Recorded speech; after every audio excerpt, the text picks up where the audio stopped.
অতিরিক্ত বালু ব্যবহার করছে আর সিমেন্ট দেয় নাকি, এর কারণে এই বিল্ডিংটা এরকম মূলত ফাটল শুরু হয়েছে। আমরা তো বাংলা ইট দিয়ে কাজ করি, সিমেন্টের ইট দিয়ে কাজ করা হয় না।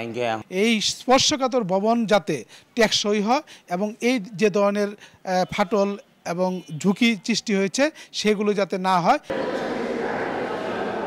নতুন ভবনের বিভিন্ন স্থানে ফাটল, কোথাও দেয়ালে আবার কোথাও পিলারে ফাটল। শ্রমিকরা ব্যস্ত ফাটলে সিমেন্টের প্রলেপ দেওয়ার কাজে।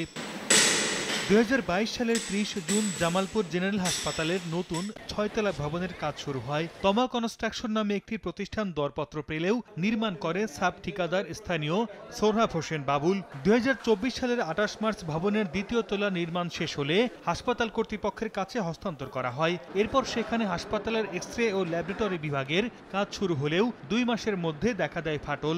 বিষয়টি ঠিকাদারকে জানানো হলে প্রলেপ দিয়ে ফাটল ঢাকার কাজ শুরু করে শ্রমিকরা। তবে ভবন নির্মাণের অনিয়মের অভিযোগ জেলার দুর্নীতি প্রতিরোধ কমিটির।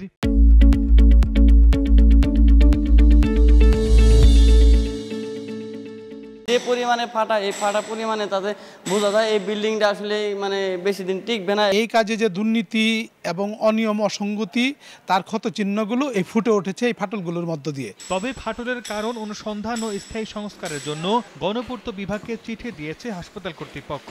আর গণপূর্ত বিভাগ বলছে নির্মাণ ত্রুটি সারতে ঠিকাদারকে 2 সপ্তাহ সময় দেওয়া হয়েছে।